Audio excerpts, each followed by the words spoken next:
ਇਹੋ ਜਿਹਾ ਕੀ ਹੋਇਆ ਕਿ ਰੋਡੀਜ਼ 'ਚ ਜਾ ਕੇ ਮੱਲਾ ਮਾਰਨ ਵਾਲੀ ਕੁੜੀ ਫਿਲਮਾਂ ਦੇ ਵਿੱਚ ਲੀਡ ਕਿਰਦਾਰਾਂ 'ਚ ਆਉਣ ਵਾਲੀ ਕੁੜੀ ਨੂੰ ਲੋਕ ਪਾਗਲ ਦੱਸਣ ਲੱਗ ਗਏ? मैं आ चीज़ कन्फेस कर चुकी हाँ कि मैं क्लिनिकल डिप्रैशन नाल फाइट की आ तो वो लोग उस चीज़ नूं इवें लै गए कि इन्हें डिप्रैशन नाल लड़ाई की है, अजे भी डिप्रैस्ड होगी। डिप्रैशन का मतलब है दिमाग खराब आ। तुसीं मैनूं गल दसो, एक कुड़ी साइको आ, शो दी रनर अप किवें बन गई? उस शो च इन्ना मैं कन्फेस करदी सीगी कि मैनूं कदी कदी फील हुंदा सीगा कि मेरे माइंड च ना थोड़ी जी वो हो रही सीगी बेचैनी, लोनलीनेस, कल्लापन, बिकॉज मैं अपने मॉम तो ना इन्ने टाइमली कदी दूर नहीं गई सी। ਜੇ ਤੁਸੀਂ ਇਹ ਕਿਹਾ ਕਿ ਮੈਨੂੰ ਸਾਈਕੈਟ੍ਰਿਸਟ ਦੀ ਲੋੜ ਹੈ, ਤੁਹਾਨੂੰ ਪ੍ਰੋਵਾਈਡ ਨਹੀਂ ਕਰਾਇਆ ਗਿਆ? No, I was not provided because nobody took me seriously. ਕਿਸੇ ਨੇ ਮੈਨੂੰ ਸੀਰੀਅਸਲੀ ਲਿਆ ਹੀ ਨਹੀਂ। ਕੀ ਤੁਹਾਡੀ ਉਹ ਸਿਚੁਏਸ਼ਨ ਨੂੰ ਆਪਦੀ TRP ਵਾਸਤੇ ਵਰਤ ਲਿਆ ਗਿਆ? Well, it can be true. ਮੈਂ ਤਾਂ ਅਜੇ ਵੀ ਕਹਿੰਨੀ ਆ ਕਿ ਕਿਤੇ ਨਾ ਕਿਤੇ ਮੈਨੂੰ ਅੱਜ ਵੀ ਲੱਗਦਾ ਕਿ ਮੈਂ ਯੂਜ਼ ਪਛਾਣ ਨਹੀਂ ਵੀ ਦਿੱਤੀ ਉਸ ਸ਼ੋਅ ਨੇ। ਇਹਨਾਂ ਸ਼ੋਅ 'ਚ ਆ ਕੇ ਅਸੀਂ ਯੂਜ਼ ਹੋ ਜਾਂਦੇ ਆ ਬਿਕੋਜ਼ ਅਸੀਂ ਸ਼ੋਅ ਕਰਤਾ ਲੈਂਦੇ ਆ, ਉਸ ਤੋਂ ਬਾਅਦ ਸਾਨੂੰ ਕੋਈ ਪੁੱਛਦਾ ਨਹੀਂ। ਬਹੁਤ ਵਾਰੀ ਇਦਾਂ ਹੁੰਦਾ ਤੁਸੀਂ ਸ਼ੋਅ 'ਚ ਆ ਕੇ ਬੁੱਲੀ ਹੋ ਜਾਂਦੇ ਹੋ, ਉਹਦੇ ਪਿੱਛੇ ਤੁਹਾਡੀ ਮੈਂਟਲ ਹੈਲਥ ਤੇ ਜੋ ਅਸਰ ਪੈਂਦਾ ਨਾ ਉਹ ਤੁਹਾਨੂੰ ਲੋਕੀ ਸੀਰੀਅਸਲੀ ਨਹੀਂ ਲੈਂਦੇ। ਉਹ ਕਹਿੰਦੇ ਠੀਕ ਆ, ਇਹ ਆਇਆ, ਉਸ ਤੋਂ ਬਾਅਦ ਕੋਈ ਹੋਰ ਆਊਗਾ, ਤੁਹਾਨੂੰ ਲਾਈਟਲੀ ਲਿਆ ਜਾਂਦਾ। ਉਹ ਲੋਕੀ ਪੈਸੇ ਦਾ ਬਹੁਤ ਕਮਾਉਂਦੇ ਆ ਬਟ ਉਹਨਾਂ ਲਈ ਅਸੀਂ ਸਿਰਫ ਪਪਿਟਸ ਆ, ਖਿਡੌਣੇ, furniture. Human beings without any emotion, human beings without any heart. ਦੇ don't give you the position of dignity. ਉਹ ਆਪਣੇ ਲਈ dignity demand ਕਰਦੇ ਆ but ਸਮਝਦੇ ਆ that we contestant we don't deserve it. ਇੱਕ ਵਾਰੀ ਟੀਚਰ ਨੇ ਮੇਰੇ ਥੱਪੜ ਮਾਰਤਾ ਸੀਗਾ without any reason, ਬਿਨਾਂ ਕਿਸੇ ਕਾਰਨ ਦੇ ਮੈਨੂੰ ਥੱਪੜ ਮਾਰਿਆ ਪੂਰੀ ਕਲਾਸ ਦੇ ਸਾਹਮਣੇ। ਉਹ ਅੱਜ ਵੀ ਮੇਰੇ ਜ਼ਿਹਨ 'ਚ ਆ, ਮੈਨੂੰ ਚੇਤੇ ਆਉਂਦਾ ਵਾ, ਰਿਪੀਟ ਹੁੰਦਾ ਵਾ, ਫਲੈਸ਼ਬੈਕਸ ਆਉਂਦੇ ਨੇ। ਮੈਨੂੰ ਲੱਗਿਆ ਕਿਤੇ ਮੇਰਾ ਕਸੂਰ ਆ, ਕਿਤੇ ਰਾਹ ਚੱਲਦੀ ਨੂੰ ਇੱਕ ਛੋਟੀ ਜਿਹੀ 12 ਸਾਲ ਦੀ ਕੁੜੀ ਨੂੰ ਕਿਸੇ ਨੇ ਈਵਟੀਜ਼ ਕਰਤਾ। ਮੈਨੂੰ ਲੱਗਿਆ ਮੇਰਾ ਕਸੂਰ ਆ। ਜੇ ਮੈਨੂੰ ਅੱਜ ਵੀ ਲੱਗਦਾ ਡਿਪਰੈਸ਼ਨ ਹੋ ਰਿਹਾ, ਮੈਨੂੰ ਲੱਗਦਾ ਸ਼ਾਇਦ ਕਿਤੇ ਨਾ ਕਿਤੇ ਮੇਰਾ ਕਸੂਰ ਆ ਬਿਕੋਜ਼ ਸੋਸਾਇਟੀ ਨੇ ਤੁਹਾਨੂੰ ਇੰਨਾ ਕੰਡੀਸ਼ਨ ਕਰ ਦਿੱਤਾ, ਹਰ ਚੀਜ਼ ਲਈ ਤੁਹਾਨੂੰ ਵਿਕਟਿਮ ਠਹਿਰਾਇਆ ਜਾਂਦਾ। ਦਵਾਈਆਂ ਕੰਮ ਨਹੀਂ ਕੀਤੀਆਂ, ਉਹ ਇਸ ਲਈ ਕੰਮ ਨਹੀਂ ਕੀਤੀਆਂ ਬਿਕੋਜ਼ ਉਹ ਮਾਈਲਡ ਡਿਪਰੈਸ਼ਨ ਸੀ। ਮਾਈਲਡ ਡਿਪਰੈਸ਼ਨ 'ਚ ਤੁਸੀਂ ਦਵਾਈਆਂ ਦੇ ਹੀ ਨਹੀਂ ਸਕਦੇ। ਦਵਾਈਆਂ ਦਿੰਦੇ ਆ ਜਦੋਂ ਡਿਪਰੈਸ਼ਨ ਇੱਕਦਮ ਕਲੀਨਿਕਲ ਹੋ ਜਾਂਦਾ। ਉਸ ਟਾਈਮ ਤੇ ਲੋੜ ਮੈਨੂੰ ਕਲੀਨਿਕਲ ਦਾ ਮਤਲਬ ਲਾਸਟ ਸਟੇਜ ਆਫ ਡਿਪਰੈਸ਼ਨ ਜਿਹਦੇ ਵਿੱਚ ਸੁਸਾਈਡਲ ਥਾਟਸ ਆਉਂਦੇ ਆ। ਤੁਹਾਨੂੰ ਕਦੇ ਇਸ ਤਰ੍ਹਾਂ ਦਾ ਥਾਟ ਆਇਆ?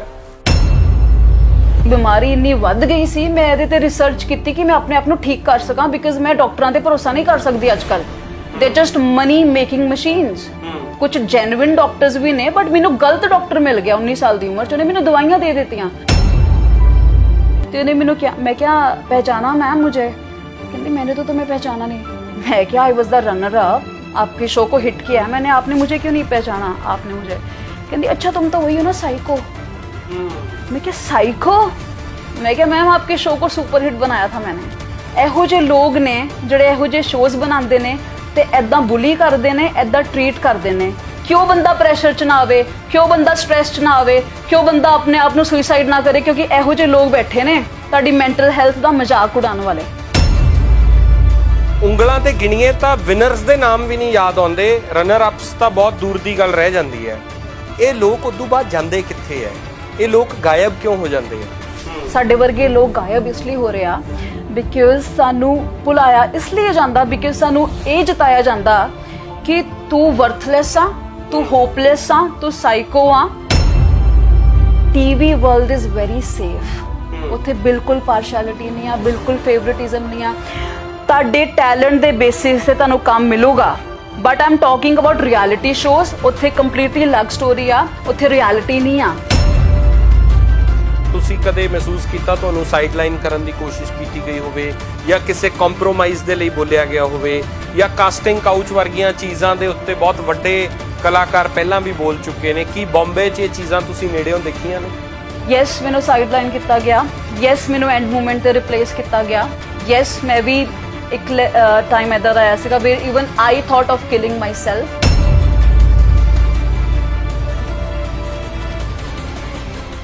ਸਤਿ ਸ਼੍ਰੀ ਅਕਾਲ, ਡੇਲੀ ਪੋਸਟ ਪੰਜਾਬੀ ਦੇਖ ਰਹੇ ਹੋ ਤੁਸੀਂ। ਮੈਂ ਹਾਂ ਸਿਮਰਨਜੋਤ ਸਿੰਘ ਮੱਕੜ। ਮੇਰੇ ਚਿਹਰੇ ਦੇ ਉੱਤੇ ਬੜੀ ਸੋਹਣੀ ਸਮਾਈਲ ਹੈ। ਸੋਹਣੀ ਤਾਂ ਕਹਿ ਰਿਹਾ, ਹਾਸਾ ਸੋਹਣਾ ਹੀ ਹੁੰਦਾ ਹੈ ਔਰ ਹੱਸਦੇ ਰਹਿਣਾ ਚਾਹੀਦਾ ਹੈ। ਪਰ ਇਹਨਾਂ ਹਾਸਿਆਂ ਦੇ ਮਗਰ ਬਹੁਤ ਸਾਰੀ ਸਟਰਗਲ ਹੁੰਦੀ ਹੈ। ਮੈਂਟਲ ਹੈਲਥ ਦੀ ਅੱਜ ਦੇਸ਼ 'ਚ ਗੱਲ ਹੋ ਰਹੀ ਹੈ ਇੱਕ ਨਾਮੀ ਵੱਡੇ ਕਲਾਕਾਰ ਦੇ ਜਾਣ ਤੋਂ ਬਾਅਦ।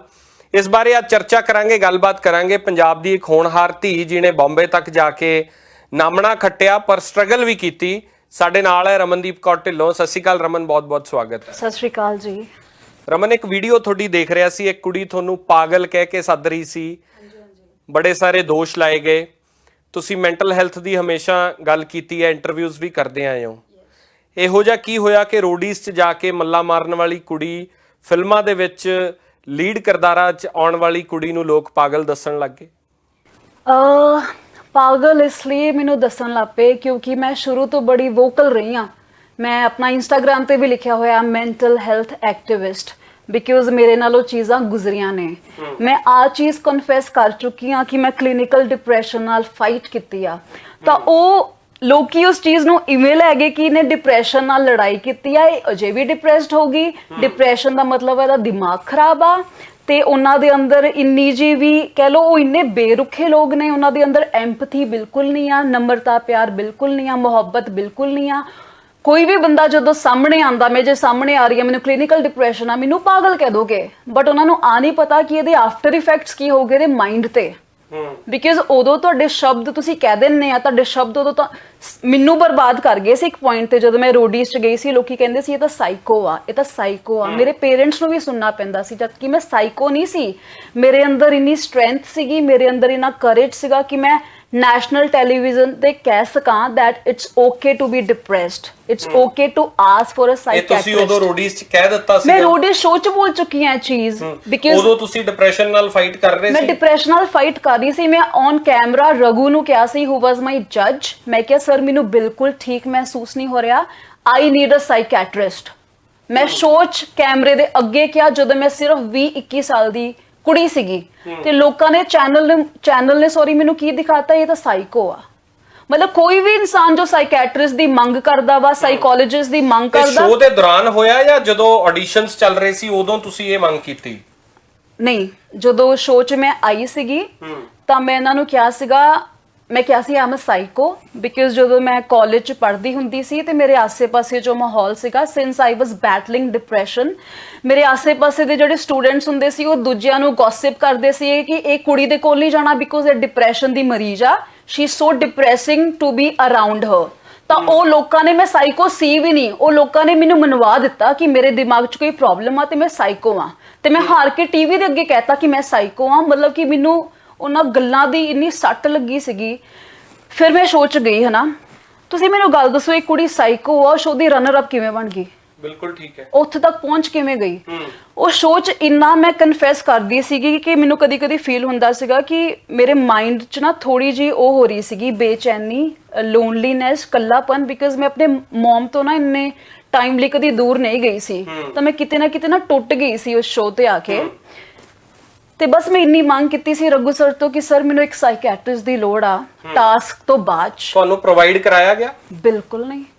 ਮੇਰੀ ਗੱਲ, ਕਿਉਂਕਿ ਬਹੁਤ ਵੱਡੀਆਂ ਤੇ ਬਹੁਤ ਸਿਆਣੀਆਂ ਤੇ ਬਹੁਤ ਓਪਨ ਮਾਈਂਡਡ ਗੱਲਾਂ ਉਸ ਸ਼ੋਅ ਦੇ ਵਿੱਚ ਹੁੰਦੀਆਂ ਰਹੀਆਂ। ਰਘੂ ਰਾਜੀਵ ਫੇਮਸ ਹੋਏ ਕਿ ਬੜੀ ਓਪਨਨੈਸ ਔਰ ਬੜੇ ਫੈਮਿਨਿਸਟ ਤਰ੍ਹਾਂ ਦੇ ਲੋਕ ਆ ਸੀ। ਤਾਂ ਜੇ ਤੁਸੀਂ ਇਹ ਕਿਹਾ ਕਿ ਮੈਨੂੰ ਸਾਈਕੈਟਰਿਸਟ ਦੀ ਲੋੜ ਹੈ, ਤੁਹਾਨੂੰ ਪ੍ਰੋਵਾਈਡ ਨਹੀਂ ਕਰਾਇਆ ਗਿਆ? No, I was not provided because nobody took me seriously. ਕਿਸੇ ਨੇ ਮੈਨੂੰ ਸੀਰੀਅਸਲੀ ਲਿਆ ਹੀ ਨਹੀਂ। ਕੀ ਤੁਹਾਡੀ ਉਹ ਸਿਚੁਏਸ਼ਨ ਨੂੰ ਆਪਦੀ ਟੀਆਰਪੀ ਵਾਸਤੇ ਵਰਤ ਲਿਆ ਗਿਆ? Well, it can be true. ਮੈਂ ਤਾਂ ਅਜੇ ਵੀ ਕਹਿੰਨੀ ਆ ਕਿ ਕਿਤੇ ਨਾ ਕਿਤੇ ਮੈਨੂੰ ਅੱਜ ਵੀ ਲੱਗਦਾ ਕਿ ਮੈਂ ਯੂਜ਼ ਹੋਈ ਆ। ਇਹਨਾਂ ਸ਼ੋਅ 'ਚ ਆ ਕੇ ਅਸੀਂ ਯੂਜ਼ ਹੋ ਜਾਂਦੇ ਆ ਬਿਕਾਜ਼ ਅਸੀਂ ਸ਼ੋਅ ਕਰ ਤਾਂ ਲੈਂਦੇ ਆ, ਉਸ ਤੋਂ ਬਾਅਦ ਸਾਨੂੰ ਕੋਈ ਪੁੱਛਦਾ ਨਹੀਂ ਅਸੀਂ ਕਿੱਥੇ ਗਏ, ਅਸੀਂ ਜਿੰਦੇ ਆ ਕਿ ਮਰ ਗਏ ਆ। ਅਸੀਂ ਇਹਨਾਂ ਸ਼ੋਜ਼ ਲਈ ਇੰਨਾ ਕਰਦੇ ਆ, ਇਹਨਾਂ ਦੀ ਟੀਆਰਪੀਜ਼ ਨੂੰ ਇੰਨੀ ਅੱਗੇ ਲੈ ਕੇ ਜਾਂਦੇ ਆ, ਇਸ ਸ਼ੋਅ ਲਈ ਆਪਣੇ ਪਿੱਛੇ ਆਪਣੇ ਪੇਰੈਂਟਸ ਨੂੰ ਹਰਟ ਕਰ ਦਿੰਦੇ ਆ, ਆਪਣੀ ਐਜੂਕੇਸ਼ਨ ਕਿਤੇ ਨਾ ਕਿਤੇ ਅਸੀਂ ਕੰਪਰੋਮਾਈਜ਼ ਕਰ ਜਾਂਦੇ ਆ because we are passionate about it. ਮੈਂ ਸ਼ੋਅ ਨੂੰ ਗਲਤ ਨਹੀਂ ਕਹਿ ਰਹੀ, ਉਹ ਸ਼ੋਅ ਬਹੁਤ ਇਨਸਪਾਇਰਿੰਗ ਆ, ਉਹਨੇ ਮੈਨੂੰ ਵੀ ਇਨਸਪਾਇਰ ਕੀਤਾ, ਬਹੁਤ ਪਹਿਚਾਣ ਵੀ ਦਿੱਤੀ, ਰਿਸਪੈਕਟ ਵੀ ਦਿਲਾਈ। ਮੈਂ ਬਹੁਤ ਗ੍ਰੇਟਫੁਲ ਆ ਉਸ ਸ਼ੋਅ ਨੂੰ, ਉਹਨਾਂ ਦੇ ਜੱਜਸ ਨੂੰ। But at the same time ਬਹੁਤ ਵਾਰੀ ਏਦਾਂ ਹੁੰਦਾ ਤੁਸੀਂ ਸ਼ੋਅ 'ਚ ਆ ਕੇ ਬੁੱਲੀ ਹੋ ਜਾਂਦੇ ਹੋ, ਉਹਦੇ ਪਿੱਛੇ ਤੁਹਾਡੀ ਮੈਂਟਲ ਹੈਲਥ ਤੇ ਜੋ ਅਸਰ ਪੈਂਦਾ ਨਾ, ਉਹ ਤੁਹਾਨੂੰ ਲੋਕੀ ਸੀਰੀਅਸਲੀ ਨਹੀਂ ਲੈਂਦੇ। ਉਹ ਕਹਿੰਦੇ ਠੀਕ ਆ, ਇਹ ਆਇਆ, ਉਸ ਤੋਂ ਬਾਅਦ ਕੋਈ ਹੋਰ ਆਊਗਾ, ਤੁਹਾਨੂੰ ਲਾਈਟਲੀ ਲਿਆ ਜਾਂਦਾ। ਉਹ ਲੋਕੀ ਪੈਸੇ ਦਾ ਬਹੁਤ ਕਮਾਉਂਦੇ ਆ, ਬਟ ਉਹਨਾਂ ਲਈ ਅਸੀਂ ਸਿਰਫ ਪਪਿਟਸ ਆ, ਖਿਡੌਣੇ, furniture. Human beings without any emotion, human beings without any heart. ਉਹ ਤੁਸੀਂ ਦੇਖੋਗੇ ਕੋਈ ਆਇਆ ਕੋਈ ਗਿਆ, ਕੋਈ ਆਇਆ ਕੋਈ ਗਿਆ। ਫਿਲਮਾਂ 'ਚ ਕੀ ਹੁੰਦਾ, ਏਦਾਂ ਹੀ ਰਿਪਲੇਸ ਕਰਦੇ ਨੇ ਬਿਕਾਜ਼ ਉਹ ਸਮਝਦੀ ਹੈ ਤਾਂ ਪਪਿਟਸ ਆ, ਇਹ ਨਹੀਂ ਆਊਗੀ ਕੋਈ ਹੋਰ ਆ ਜਾਊਗਾ। ਯੂ نو ਦੇ don't give you the position of dignity. ਉਹ ਆਪਣੇ ਲਈ ਡਿਗਨਿਟੀ ਡਿਮਾਂਡ ਕਰਦੇ ਆ ਬਟ ਸਮਝਦੇ ਆ that we contestant we don't deserve it. ਇੱਕ ਮੇਰਾ ਸਵਾਲ ਇਹ ਆ ਰਿਹਾ ਜ਼ਹਿਨ 'ਚ ਕਿ ਤੁਹਾਨੂੰ ਆਪ ਨੂੰ ਕਦੋਂ ਮਹਿਸੂਸ ਹੋਇਆ ਕਿ ਤੁਸੀਂ ਡਿਪਰੈਸ਼ਨ 'ਚੋਂ ਜਾਂ ਤੁਸੀਂ ਫਾਈਟ ਕਰ ਰਹੇ ਹੋ ਉਸ ਚੀਜ਼ ਦੇ ਨਾਲ? Since when? Okay well thank you for asking me but at the same time ਮੇਰੇ ਲਈ ਇਹ ਗੱਲ ਕਰਨੀਆਂ ਬਹੁਤ ਮੁਸ਼ਕਿਲ ਨੇ। ਮੈਂ ਸਮਝ ਸਕਦਾ ਇਸ ਗੱਲ ਨੂੰ। ਮੈਂ ਇਸ ਕਰਕੇ ਕਹਿ ਰਿਹਾ ਕਿ ਜੇ ਤੁਹਾਡੀ ਇੰਟਰਵਿਊ ਤੋਂ ਕੋਈ ਇਨਸਪਾਇਰ ਹੋ ਕੇ ਇਹਦੇ ਨਾਲ, ਕਿਉਂਕਿ ਇਹ ਕੋਈ ਜੁਰਮ ਨਹੀਂ ਹੈ, ਸਭ ਤੋਂ ਪਹਿਲੀ ਗੱਲ ਹੈ ਕਿ ਇਹ ਕ੍ਰਾਈਮ ਨਹੀਂ ਹੈ। ਸਾਡੇ ਅਰਾਊਂਡ ਜੇ ਕੋਈ ਡਿਪਰੈਸ਼ਨ ਨਾਲ ਫਾਈਟ ਕਰ ਰਿਹਾ ਤਾਂ ਸਭ ਤੋਂ ਪਹਿਲਾਂ ਉਹਨੂੰ ਆਪ ਨੂੰ ਪਤਾ ਹੋਣਾ ਚਾਹੀਦਾ। ਮੈਨੂੰ ਲੱਗਦਾ ਬਹੁਤ ਸਾਰੇ ਲੋਕ ਖੁਦ ਆਪ ਨੂੰ ਉਹਨਾਂ ਨੂੰ ਪਤਾ ਨਹੀਂ ਲੱਗਦਾ ਕਿ ਉਹ ਹੋ ਕੀ ਰਿਹਾ। ਇਸ ਕਰਕੇ ਮੈਂ ਚਾਹੁੰਦਾ ਕਿ ਜੇ ਤੁਸੀਂ ਆਨਸਰ ਕਰਨਾ ਚਾਹੁੰਦੇ ਹੋ ਤਾਂ ਤੁਹਾਡੀ ਵਿਲ ਤੇ ਹੈ, ਨਹੀਂ ਵੀ ਕਰਨਾ ਚਾਹੁੰਦੇ ਤਾਂ ਆਪਾਂ ਅੱਗੇ ਮੂਵ ਕਰ ਸਕਦੇ ਹਾਂ। ਨਹੀਂ ਸਿਮਰਨ, ਮੇਰਾ ਆਈ ਥਿੰਕ ਇੱਥੇ ਆਉਣ ਦਾ ਕੋਈ ਫਾਇਦਾ ਨਹੀਂ ਹੋਊਗਾ ਜੇ ਮੈਂ ਸਮਝਾਂ ਕਿ ਇਹ ਪਾਪ ਆ ਜਾਂ ਇਹ ਮੇਰਾ ਫਾਲਟ ਸੀਗਾ ਜਾਂ ਮੇਰਾ ਕਸੂਰ ਸੀਗਾ, ਕੋਈ ਦਾਗ ਆ, ਕੋਈ ਕਲੰਕ ਆ। ਠੀਕ ਆ, ਮੈਂ ਇੱਥੇ ਆਈ ਹਾਂ, ਬਹੁਤ ਸਾਰੇ ਲੋਕੀ ਮੇਰੇ ਤੇ ਫਿੰਗਰਸ ਪੁਆਇੰਟ ਕਰਨਗੇ, ਕੁਝ ਸ਼ੋਅ ਵਾਲੇ ਚੈਨਲ ਵਾਲੇ ਵੀ ਕਹਿਣਗੇ ਕਿ ਤੂੰ ਸਾਨੂੰ ਡੀਫੇਮ ਕਰਨ ਦੀ ਕੋਸ਼ਿਸ਼ ਕਰ ਰਹੀ ਹੈ। ਇਹੋ ਜਿਹਾ ਮੇਰਾ ਕੋਈ ਇੰਟੈਂਸ਼ਨ ਨਹੀਂ ਆ। ਮੈਂ ਇੱਥੇ ਸਿਰਫ ਓਨੈਸਟੀ ਨਾਲ ਤੁਹਾਡੇ ਸਵਾਲਾਂ ਦੇ ਜਵਾਬ ਦੇਣ ਆਈ ਆ। ਜਦੋਂ ਮੈਂ ਛੋਟੀ ਸੀਗੀ ਉਦੋਂ ਕੁਝ ਬੱਚਿਆਂ ਨੂੰ ਹਾਰਮੋਨਲ ਚੇਂजेस ਹੁੰਦੇ ਆ, ਕੁੜੀਆਂ ਨੂੰ, ਸਾਰਿਆਂ ਨੂੰ ਹੁੰਦੇ ਆ, ਹਨਾ, ਸਭ ਨੂੰ ਹੁੰਦੇ ਆ, ਮੁੰਡਿਆਂ ਨੂੰ ਵੀ ਆ, ਕੁੜੀਆਂ ਨੂੰ ਵੀ ਹੁੰਦੇ ਆ। 12-13 ਸਾਲ ਦੀ ਉਮਰ 'ਚ ਨਾ ਮੈਂ ਥੋੜੀ ਸੈਂਸਿਟਿਵ ਸੀਗੀ, ਮੈਂ ਥੋੜੀ ਸੌਫਟ ਸੀਗੀ ਐਜ਼ ਅ ਚਾਈਲਡ। ਠੀਕ ਆ, ਹਾਰਮੋਨਲ ਚੇਂजेस ਮੈਨੂੰ ਵੀ ਹੋਏ 12 ਸਾਲ ਦੀ ਉਮਰ 'ਚ, but at the same time school 'ਚ ਬੁਲੀ ਵੀ ਹੋਈ, ਥੋੜੀ ਡਿਫਰੈਂਟ ਜੀ ਲੱਗਦੀਆਂ, ਬਾਲ ਲੱਗ ਜੇ ਨੇ, ਹਨਾ, ਤੇ ਸੀਗੀ ਵੀ ਥੋੜੀ ਇੰਟਰੋਵਰਟ, ਆਪਣੇ 'ਚ ਰਹਿਣ ਵਾਲੀ। ਉਹ ਬੱਚਿਆਂ ਨੇ ਮੈਨੂੰ ਬੁਲੀ ਕੀਤਾ, academic pressure, psycho social factors. ਇੱਕ ਵਾਰੀ ਟੀਚਰ ਨੇ ਮੇਰੇ ਥੱਪੜ ਮਾਰਤਾ ਸੀਗਾ ਵਿਦਆਊਟ ਐਨੀ ਰੀਜ਼ਨ, ਬਿਨਾਂ ਕਿਸੇ ਕਾਰਨ ਦੇ ਮੈਨੂੰ ਥੱਪੜ ਮਾਰਿਆ ਪੂਰੀ ਕਲਾਸ ਦੇ ਸਾਹਮਣੇ। ਉਹ ਅੱਜ ਵੀ ਮੇਰੇ ਜ਼ਿਹਨ 'ਚ ਆ, ਮੈਨੂੰ ਚੇਤੇ ਆਉਂਦਾ ਵਾ, ਰਿਪੀਟ ਹੁੰਦਾ ਵਾ, ਫਲੈਸ਼ਬੈਕਸ ਆਉਂਦੇ ਨੇ। ਮੈਨੂੰ ਲੱਗਿਆ ਕਿਤੇ ਮੇਰਾ ਕਸੂਰ ਆ, ਕਿਤੇ ਰਾਹ ਚੱਲਦੀ ਨੂੰ ਇੱਕ ਛੋਟੀ ਜਿਹੀ 12 ਸਾਲ ਦੀ ਕੁੜੀ ਨੂੰ ਕਿਸੇ ਨੇ ਈਵਟੀਜ਼ ਕਰਤਾ। ਮੈਨੂੰ ਲੱਗਿਆ ਮੇਰਾ ਕਸੂਰ ਆ।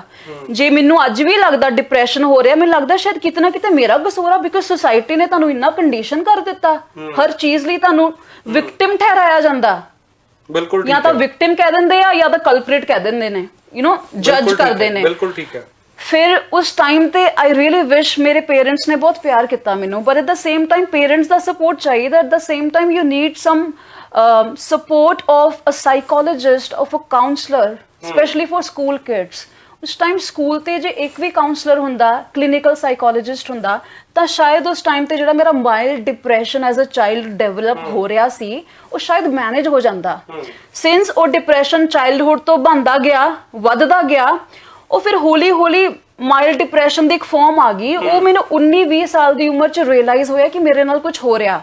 ਮੇਰੇ ਸਿੰਪਟਮਸ ਕੀ ਹੋਣ ਲੱਗ ਪਏ, ਮੈਂ ਪੜ੍ਹਾਈ 'ਚ ਧਿਆਨ ਹੀ ਨਹੀਂ ਲਗਾ ਪਾ ਰਹੀ ਸੀ, ਮੈਨੂੰ 4-4 ਵਜੇ ਤੱਕ ਮੈਂ ਜਾਗਦੀ ਰਹਿੰਦੀ ਸੀ, ਮੈਨੂੰ ਨੀਂਦ ਨਹੀਂ ਆਉਂਦੀ ਸੀ। I was not able to eat properly, ਖਾ ਨਹੀਂ ਸਕਦੀ ਸੀਗੀ, ਇੰਟਰਸਟ ਰਿਹਾ ਨਹੀਂ ਕਿਸੇ ਚੀਜ਼ 'ਚ, ਐਨਰਜੀ ਹੈ ਹੀ ਨਹੀਂ, ਕੰਸੈਂਟਰੇਸ਼ਨ ਹੈ ਹੀ ਨਹੀਂ, ਪਤਾ ਹੀ ਨਹੀਂ ਆ, weight ਇੱਕਦਮ ਘਟ ਗਿਆ। ਸਾਰੇ ਮੈਨੂੰ ਬੱਚੇ ਰਿਸ਼ਤੇਦਾਰ ਕਹਿੰਦੇ ਸੀ ਤੂੰ ਤਾਂ ਲਿੱਸੀ ਹੋਈ ਜਾਂਦੀ ਆ। ਫਿਰ ਮੈਂ ਹਾਰ ਕੇ ਆਪਣੇ ਮਮ ਨੂੰ ਕਿਹਾ, mama like let's see a doctor, I know let's see a psychiatrist. ਤੁਸੀਂ ਆਪ ਕਿਹਾ? ਮੈਂ ਆਪ ਕਿਹਾ, ਬਿਕਾਜ਼ 19 ਸਾਲ ਦੀ ਉਮਰ 'ਚ ਵੀ ਮੈਂ, ਪੇਰੈਂਟਸ ਨੇ ਕਦੇ ਕੁਝ ਚੇਂजेस ਜਾਂ ਕੁਝ ਇਦਾਂ ਦਾ ਰਿਅਲਾਈਜ਼ ਨਹੀਂ ਕੀਤਾ? ਉਹਨਾਂ ਵਾਸਤੇ ਨਾਰਮਲ ਸੀਗਾ? ਉਹਨਾਂ ਨੂੰ ਲੱਗਿਆ that maybe it's just happening because ਉਹ ਮੇਬੀ ਟੀਨੇਜ ਤੋਂ ਹੁਣ ਅਡਲਟਹੁੱਡ ਚ ਆ ਰਹੀ ਆ, maybe it's kind of environment ਜਾਂ ਫਿਰ ਕੁਝ ਇਹੋ ਜਿਹਾ। ਬਟ ਮੈਂ ਥੋੜਾ ਅਵੇਅਰ ਸੀਗੀ ਉਸ ਟਾਈਮ ਤੇ, ਬਿਕਾਜ਼ ਇੰਟਰਨੈਟ ਆ ਚੁੱਕਾ ਸੀਗਾ। ਸੋ ਮੈਂ ਇੰਟਰਨੈਟ ਤੇ ਆਪਣੀ ਪ੍ਰੋਬਲਮਸ ਲੱਭਦੀ ਰਹਿੰਦੀ ਸੀ। ਅੱਜ ਵੀ ਮੈਂ ਇੰਟਰਨੈਟ ਦਾ ਬਹੁਤ ਸਹੀ ਇਸਤੇਮਾਲ ਕਰਦੀ ਹਾਂ। ਸੋ ਮੈਂ ਮੰਮਾ ਸੈਡ, ਬਹੁਤ ਜ਼ਿਆਦਾ ਕੀਨ ਤਾਂ ਨਹੀਂ ਰਹਿੰਦੇ ਸੀ ਤੁਸੀਂ ਕਿ ਆਪਣੀ ਹਰ ਪ੍ਰੋਬਲਮ ਨੂੰ ਇੰਟਰਨੈਟ ਦੇ ਜ਼ਰੀਏ ਲੱਭਣ ਦੀ ਕੋਸ਼ਿਸ਼ ਕਰਦੇ ਰਹੇ ਹੋ? ਨਹੀਂ ਮੈਂ ਉਹ ਨਹੀਂ ਕਰਦੀ ਸੀ, ਬਟ ਜਦੋਂ ਮੈਨੂੰ ਸਵਾਲਾਂ ਦੇ ਜਵਾਬ ਬਾਹਰ ਨਹੀਂ ਮਿਲਦੇ ਸੀ ਨਾ, ਫਿਰ ਮੈਨੂੰ ਗੂਗਲ ਦਾ ਜਾਂ ਉਸ ਟਾਈਮ ਪਤਾ ਨਹੀਂ ਕੀ ਯਾਹੂ ਹੁੰਦਾ ਸੀ, ਮੈਨੂੰ ਯਾਹੂ ਦਾ ਸਹਾਰਾ ਲੈਣਾ ਪਿਆ। ਤੇ ਉਹ 'ਚ ਕਿਹਾ ਗਿਆ ਕਿ you can see a psychiatrist, ਜੇ ਏਦਾਂ ਹੁੰਦਾ। ਤੇ ਮੈਂ ਤੇ ਮਮ ਨੇ ਸਾਈਕੈਟ੍ਰਿਸਟ ਦੇਖਿਆ, ਉਹਨੇ ਦਵਾਈਆਂ ਦਿੱਤੀਆਂ, ਦਵਾਈਆਂ ਕੰਮ ਨਹੀਂ ਕੀਤੀਆਂ। ਉਹ ਇਸ ਲਈ ਕੰਮ ਨਹੀਂ ਕੀਤੀਆਂ ਬਿਕਾਜ਼ ਉਹ ਮਾਈਲਡ ਡਿਪਰੈਸ਼ਨ ਸੀ। ਮਾਈਲਡ ਡਿਪਰੈਸ਼ਨ 'ਚ ਤੁਸੀਂ ਦਵਾਈਆਂ ਦੇ ਹੀ ਨਹੀਂ ਸਕਦੇ। ਦਵਾਈਆਂ ਦਿੰਦੇ ਆ ਜਦੋਂ ਡਿਪਰੈਸ਼ਨ ਇੱਕਦਮ ਕਲੀਨਿਕਲ ਹੋ ਜਾਂਦਾ। ਉਸ ਟਾਈਮ ਤੇ ਲੋੜ ਮੈਨੂੰ, ਕਲੀਨਿਕਲ ਦਾ ਮਤਲਬ ਲਾਸਟ ਸਟੇਜ ਆਫ ਡਿਪਰੈਸ਼ਨ, ਜਿਹਦੇ ਵਿੱਚ ਸੁਸਾਈਡਲ ਥਾਟਸ ਆਉਂਦੇ ਨੇ। ਤੁਹਾਨੂੰ ਕਦੇ ਇਸ ਤਰ੍ਹਾਂ ਦਾ ਥਾਟ ਆਇਆ? ਮੈਨੂੰ ਇਸ ਤਰ੍ਹਾਂ ਦਾ ਥਾਟ ਉਦੋਂ ਆਇਆ ਜਦੋਂ when I went to Mumbai, because ਮੇਰਾ ਜਿਹੜਾ ਉਸ ਟਾਈਮ ਮਾਈਲਡ ਡਿਪਰੈਸ਼ਨ 19 ਸਾਲ ਦੀ ਉਮਰ 'ਚ ਟ੍ਰੀਟ ਨਹੀਂ ਹੋਇਆ ਨਾ, ਤਾਂ ਉਹ ਮਾਈਲਡ ਤੋਂ ਮੋਡਰੇਟ ਹੋ ਗਿਆ, ਫਿਰ ਉਹ ਮੋਡਰੇਟ ਤੋਂ ਕਲੀਨਿਕਲ ਹੋ ਗਿਆ। ਜਦੋਂ ਆਈ ਥਿੰਕ ਮੈਂ 23-24 ਸਾਲਾਂ ਦੀ ਸੀ, ਲਾਈਕ ਆਫਟਰ 3-4 ਇਅਰਸ। ਤੁਸੀਂ ਜਦੋਂ ਮੁੰਬਈ ਸੀਗੇ? ਮੁੰਬਈ ਸੀ। ਰੋਡੀਜ਼ ਤੋਂ ਬਾਅਦ? ਯੈਸ, ਰੋਡੀਜ਼ ਤੋਂ ਬਾਅਦ, ਬਿਕਾਜ਼ ਜਦੋਂ ਮੈਂ ਰੋਡੀਜ਼ ਕਰ ਵੀ ਰਹੀ ਸੀ ਨਾ, ਉਦੋਂ ਮੇਰਾ ਜਿਹੜਾ ਮਾਈਲਡ ਡਿਪਰੈਸ਼ਨ ਸੀਗਾ ਉਹ ਕਾਈਂਡ ਆਫ ਮੋਡਰੇਟ ਬਣ ਚੁੱਕਿਆ ਸੀ, ਬਿਕਾਜ਼ ਮੈਨੂੰ ਟ੍ਰੀਟ ਨਹੀਂ ਕੀਤਾ। ਉਦੋਂ ਮੈਂ ਟ੍ਰੀਟ ਕਿਵੇਂ ਕਰਨਾ ਸੀ? ਥੈਰੇਪੀ ਲੈ ਕੇ। ਬਟ ਮੈਨੂੰ ਡਾਕਟਰ ਨੇ ਤਾਂ ਸਹੀ ਇਨਫੋਰਮੇਸ਼ਨ ਨਹੀਂ ਦਿੱਤੀ ਨਾ, ਡਾਕਟਰ ਨੇ ਤਾਂ ਮੈਨੂੰ ਦਵਾਈਆਂ ਦੇ ਦਿੱਤੀਆਂ, ਬਿਕਾਜ਼ ਡਾਕਟਰ ਉੱਥੇ ਗਲਤ ਨੇ। ਡਾਕਟਰ ਕਿਉਂ ਪੇਸ਼ੈਂਟਸ ਨੂੰ ਦਵਾਈਆਂ ਸਿੱਧੀਆਂ ਦੇ ਦਿੰਦੇ ਨੇ ਜਦ ਲੋੜ ਵੀ ਨਹੀਂ ਐਲੋਪੈਥੀ ਦੀ? ਉਹਦੇ 'ਚ ਕੀ ਹੋਣਾ ਚਾਹੀਦਾ? ਤੁਹਾਡਾ ਐਕਸਪੀਰੀਅੰਸ ਕੀ ਕਹਿੰਦਾ ਹੈ ਕਿ ਸ਼ੁਰੂਆਤ 'ਚ ਜੇ ਕਿਸੇ ਨੂੰ ਇਹ ਮਹਿਸੂਸ ਹੋ ਰਿਹਾ ਕਿ ਮੈਨੂੰ ਡਿਪਰੈਸ਼ਨ ਹੈ ਤਾਂ ਦਵਾਈਆਂ ਨਹੀਂ ਦੇਣੀਆਂ ਚਾਹੀਦੀਆਂ? ਬਿਲਕੁਲ ਨਹੀਂ ਦੇਣੀਆਂ ਚਾਹੀਦੀਆਂ। ਮੈਂ ਕਲੀਨਿਕਲ ਸਾਈਕੋਲੋਜੀ 'ਚ ਪੋਸਟ ਗ੍ਰੈਜੂਏਸ਼ਨ ਕੀਤੀ ਆ। ਮੈਂ ਇਸ ਚੀਜ਼ ਬਾਰੇ ਕੋਈ ਘਮੰਡ ਨਹੀਂ ਕਰ ਰਹੀ, ਨਾ ਮੈਂ ਕਿਸੇ ਨੂੰ ਇੰਪ੍ਰੈਸ ਕਰ ਰਹੀ ਹਾਂ ਇੱਥੇ ਚੈਨਲ ਤੇ। ਉਹ ਇਸ ਲਈ ਕਹਿ ਰਹੀ ਹਾਂ ਬਿਕਾਜ਼ ਮੇਰੀ ਜਿਹੜੀ ਸੀਗੀ ਬਿਮਾਰੀ ਇੰਨੀ ਵੱਧ ਗਈ ਸੀ, ਮੈਂ ਇਹਦੇ ਤੇ ਰਿਸਰਚ ਕੀਤੀ ਕਿ ਮੈਂ ਆਪਣੇ ਆਪ ਨੂੰ ਠੀਕ ਕਰ ਸਕਾਂ, ਬਿਕਾਜ਼ ਮੈਂ ਡਾਕਟਰਾਂ ਤੇ ਭਰੋਸਾ ਨਹੀਂ ਕਰ ਸਕਦੀ ਅੱਜ ਕੱਲ। ਦੇ ਜਸਟ ਮਨੀ ਮੇਕਿੰਗ ਮਸ਼ੀਨਸ। ਕੁਝ ਜੈਨੂਇਨ ਡਾਕਟਰਸ ਵੀ ਨੇ, ਬਟ ਮੈਨੂੰ ਗਲਤ ਡਾਕਟਰ ਮਿਲ ਗਿਆ 19 ਸਾਲ ਦੀ ਉਮਰ 'ਚ, ਉਹਨੇ ਮੈਨੂੰ ਦਵਾਈਆਂ ਦੇ ਦਿੱਤੀਆਂ।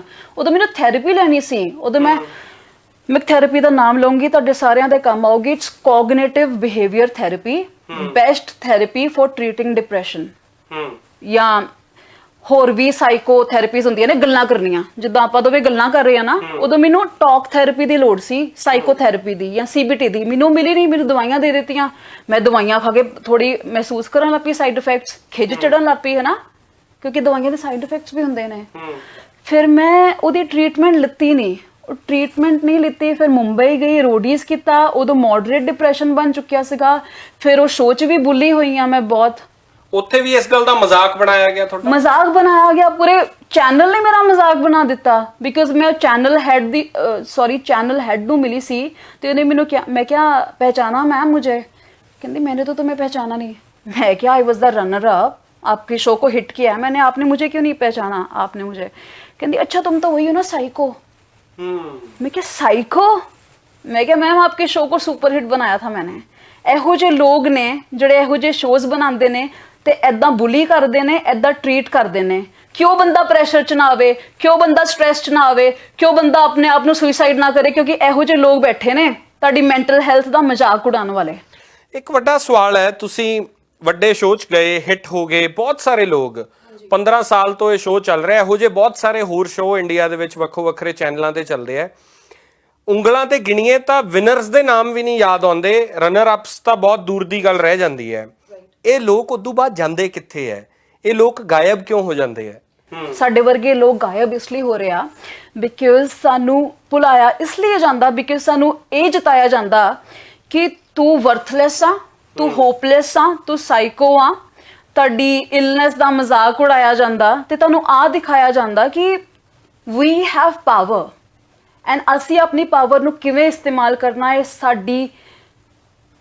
ਸਾਡੀ ਓਪੀਨੀਅਨ ਆ, ਤੁਹਾਡੀ ਓਪੀਨੀਅਨ ਨਹੀਂ ਆ।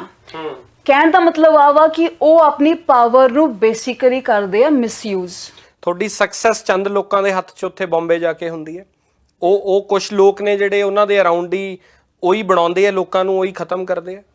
ਸਿਮਰਨ ਦੇਖੋ, ਇਹ ਗੱਲ ਬਿਲਕੁਲ ਵੀ ਪੂਰੀ ਤਰ੍ਹਾਂ ਨਾਲ ਸਹੀ ਨਹੀਂ ਆ, ਠੀਕ ਆ। ਮੈਂ ਮੰਨਦੀ ਹਾਂ ਉੱਥੇ ਲੋਕ ਨੇ ਜਿਹੜੇ ਮਿਸਯੂਜ਼ ਕਰਦੇ ਆ ਪਾਵਰ ਨੂੰ, ਤੁਹਾਨੂੰ ਯੂਜ਼ ਕਰਦੇ ਆ, ਐਕਸਪਲੋਇਟ ਕਰਦੇ ਆ, ਬਟ ਸਾਰੇ ਨਹੀਂ ਕਰਦੇ। ਟੈਲੀਵਿਜ਼ਨ ਇੰਡਸਟਰੀ ਦੀ ਗੱਲ ਕਰੂੰਗੀ, ਜਿਹੜੇ ਟੈਲੀਵਿਜ਼ਨ ਦੇ ਸੀਰੀਅਲਸ ਬਣਾਉਂਦੇ ਨੇ, ਐਡਵਰਟੀਜ਼ਮੈਂਟਸ ਬਣਾਉਂਦੇ ਨੇ, TV ਐਡਸ ਬਣਾਉਂਦੇ ਨੇ, ਮੈਂ ਖੁਦ ਐਡਸ ਕਰ ਚੁੱਕੀ ਹਾਂ। ਬਹੁਤ ਕਲੀਨ ਵਰਕ ਆ, ਬਹੁਤ ਸੇਫ ਆ। ਜੇ ਪੇਰੈਂਟਸ ਆਪਣੇ ਬੱਚਿਆਂ ਨੂੰ ਜਾਂ ਬੱਚੇ ਬੰਬੇ ਜਾ ਕੇ ਐਕਟਰਸ ਬਣਨਾ ਚਾਹੁੰਦੇ ਨੇ ਤਾਂ TV world is very safe. ਉੱਥੇ ਬਿਲਕੁਲ ਪਾਰਸ਼ੈਲਿਟੀ ਨਹੀਂ ਆ, ਬਿਲਕੁਲ ਫੇਵਰਿਟਿਜ਼ਮ ਨਹੀਂ ਆ। ਤੁਹਾਡੇ ਟੈਲੈਂਟ ਦੇ ਬੇਸਿਸ ਤੇ ਤੁਹਾਨੂੰ ਕੰਮ ਮਿਲੂਗਾ, but Aam talking about reality shows. ਉੱਥੇ ਕੰਪਲੀਟਲੀ ਅਲੱਗ ਸਟੋਰੀ ਆ, ਉੱਥੇ ਰਿਐਲਿਟੀ ਨਹੀਂ ਆ। ਉੱਥੇ ਜ਼ਿਆਦਾ ਹਰਾਸਮੈਂਟ ਆ, ਉੱਥੇ ਜ਼ਿਆਦਾ ਬੁਲੀ ਆ। ਸਕ੍ਰਿਪਟਡ ਹੁੰਦਾ ਹੈ ਸਾਰਾ ਕੁਝ? No, it's not scripted, it's completely real. ਇੰਨਾ ਰੀਅਲ ਆ ਜਿਵੇਂ ਆਪਾਂ ਦੋਵੇਂ ਗੱਲਾਂ ਕਰ ਰਹੇ ਹਾਂ। ਰਿਐਲਿਟੀ ਸ਼ੋਜ਼ 'ਚ ਥੋੜਾ ਏਦਾਂ ਹੁੰਦਾ। ਮੈਂ ਜੋ ਆਪਣਾ ਐਕਸਪੀਰੀਅੰਸ ਕੀਤਾ ਮੈਂ ਉਹਦੇ ਬਾਰੇ ਗੱਲ ਕਰ ਰਹੀ ਹਾਂ, ਬਾਕੀ ਰਿਐਲਿਟੀ ਸ਼ੋਜ਼ ਬਾਰੇ ਮੈਂ ਬਿਲਕੁਲ ਗੱਲ ਨਹੀਂ ਕਰ ਰਹੀ। I am not talking about big boss, I am not talking about India's Idol, I am talking about ਜਿਹੜਾ ਸ਼ੋਅ ਮੈਂ ਕੀਤਾ। ਬਿਲਕੁਲ ਠੀਕ ਹੈ। TV ਵਰਲਡ ਬਿਲਕੁਲ ਸਹੀ ਆ। ਉੱਥੇ ਤੁਹਾਡੇ ਟੈਲੈਂਟ ਨੂੰ ਸਰਾਇਆ ਜਾਂਦਾ, ਉਸ ਨੂੰ ਪ੍ਰੇਜ਼ ਕੀਤਾ ਜਾਂਦਾ ਵਾ, ਸਪੋਰਟ ਕੀਤਾ ਜਾਂਦਾ ਵਾ। ਉੱਥੇ ਟੈਲੈਂਟ ਦੀ ਕਦਰ ਕੀਤੀ ਜਾਂਦੀ ਆ। ਬਟ ਅਗੇਨ ਯੂ نو ਹਰ ਇੰਡਸਟਰੀ ਵਿੱਚ ਉਹ ਨੈਪੋਟਿਜ਼ਮ ਬੇਰਰ ਹੁੰਦੇ ਨੇ, ਉਹ ਫੇਵਰਿਟਿਜ਼ਮ ਕਰਨ ਜਿਵੇਂ ਅੱਜ ਸੁਸ਼ਾਂਤ ਸਿੰਘ ਰਾਜਪੂਤ ਦੀ ਮੌਤ ਤੋਂ ਬਾਅਦ ਵੱਡੇ ਨਾਵਾਂ ਦਾ ਜ਼ਿਕਰ ਹੋ ਰਿਹਾ ਹੈ ਕਿ ਨੈਪੋਟਿਜ਼ਮ ਦਾ ਸ਼ਿਕਾਰ ਹੋ ਗਏ ਸੁਸ਼ਾਂਤ ਸਿੰਘ ਰਾਜਪੂਤ। ਵੈਲ ਪਹਿਲੀ ਗੱਲ ਤਾਂ ਹੈ ਨਾ ਸਿਮਰਨ, I think I am nobody to have an opinion on his life because you know ਉਹ ਮੇਰੇ ਤੋਂ ਬਹੁਤ ਵੱਡੇ ਸੀ, ਮੈਂ ਬਹੁਤ ਛੋਟੀ ਹਾਂ, ਇੰਨੀ ਮੇਰੀ ਬਿਲਕੁਲ ਔਕਾਤ ਨਹੀਂ ਕਿ ਮੈਂ ਉਹਨਾਂ ਤੇ ਜਜਮੈਂਟ ਪਾਸ ਕਰਾਂ। ਬਟ ਮੈਂ ਇੰਨੀ ਗੱਲ ਜ਼ਰੂਰ ਕਹੂੰਗੀ ਕਿ ਮੈਨੂੰ ਉਹਨਾਂ ਦੇ ਰੀਜ਼ਨਸ ਨਹੀਂ ਪਤਾ, but I can say one thing for sure that ਉਹਨਾਂ ਨੂੰ ਕਾਰਨਰ ਕੀਤਾ ਗਿਆ ਸੀ। ਯੈਸ, ਉਹਨਾਂ ਨੂੰ ਕੀਤਾ ਗਿਆ ਸੀ। ਇਹ ਮੈਂ ਤਾਂ ਪੁੱਛ ਰਿਹਾ, ਤੁਸੀਂ ਖੁਦ ਫੇਸ ਕੀਤਾ ਇਹੋ ਜਿਹਾ ਕੁਝ ਕਿ ਤੁਸੀਂ ਕਦੇ ਮਹਿਸੂਸ ਕੀਤਾ ਤੁਹਾਨੂੰ ਸਾਈਡਲਾਈਨ ਕਰਨ ਦੀ ਕੋਸ਼ਿਸ਼ ਕੀਤੀ ਗਈ ਹੋਵੇ ਜਾਂ ਕਿਸੇ ਕੰਪਰੋਮਾਈਜ਼ ਦੇ ਲਈ ਬੋਲਿਆ ਗਿਆ ਹੋਵੇ ਜਾਂ ਕਾਸਟਿੰਗ ਕਾਊਚ ਵਰਗੀਆਂ ਚੀਜ਼ਾਂ ਦੇ ਉੱਤੇ ਬਹੁਤ ਵੱਡੇ ਕਲਾਕਾਰ ਪਹਿਲਾਂ ਵੀ ਬੋਲ ਚੁੱਕੇ ਨੇ? ਕੀ ਬੰਬੇ 'ਚ ਇਹ ਚੀਜ਼ਾਂ ਤੁਸੀਂ ਨੇੜਿਓਂ ਦੇਖੀਆਂ ਨੇ? ਯੈਸ, ਮੈਨੂੰ ਸਾਈਡਲਾਈਨ ਕੀਤਾ ਗਿਆ। ਯੈਸ, ਮੈਨੂੰ ਐਂਡ ਮੂਮੈਂਟ ਤੇ ਰਿਪਲੇਸ ਕੀਤਾ ਗਿਆ। ਯੈਸ, ਮੈਂ ਵੀ ਇੱਕ ਟਾਈਮ ਏਦਾਂ ਦਾ ਆਇਆ ਸੀਗਾ where even I thought of killing my self because ਮੈਨੂੰ ਉਹਨਾਂ ਲੋਕਾਂ ਨੇ ਮੇਰੇ ਲਈ ਉਹ ਟੈਂਡੈਂਸੀ ਬਣਾ ਦਿੱਤੀ ਸੀ। ਮੇਰੇ ਅੰਦਰ ਟੈਂਡੈਂਸੀ ਨਹੀਂ ਆਈ, ਉਹਨਾਂ ਲੋਕਾਂ ਨੇ ਮੇਰੇ ਲਈ ਕ੍ਰੀਏਟ ਕੀਤੀ, ਮੇਰੇ ਆਸੇ-ਪਾਸੇ ਵਾਲਿਆਂ ਨੇ, ਬਿਕਾਜ਼ ਉੱਥੇ ਯੈਸ ਉੱਥੇ ਗੈਂਗਸ ਬਣੇ ਹੋਏ ਆ। ਯੈਸ, ਇਟਸ ਅ ਮਾਫੀਆ, ਬਹੁਤ ਕੁਝ ਹੁੰਦਾ ਉੱਥੇ।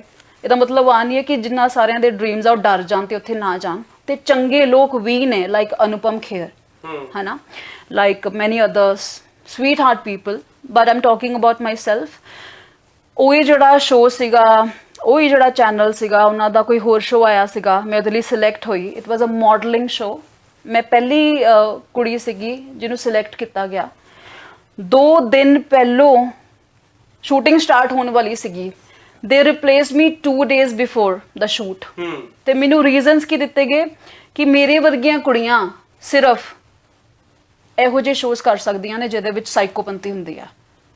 अगेन मैनू उसी चैनल ने आ सुनाया बट यू नो आप तो साइको जैसे हो तो आपको हम कैसे ले ले। मैं क्या फिर मैनू सिलेक्ट किया ही क्यों सी, मेरे ऑडिशंस क्यों लिते, मैनू इन्ना होप क्यों दिता, मैनू इन्ने फॉल्स होप्स क्यों दिते कि जे लास्ट आके मैनू तुसी रिप्लेस ही करना सीगा।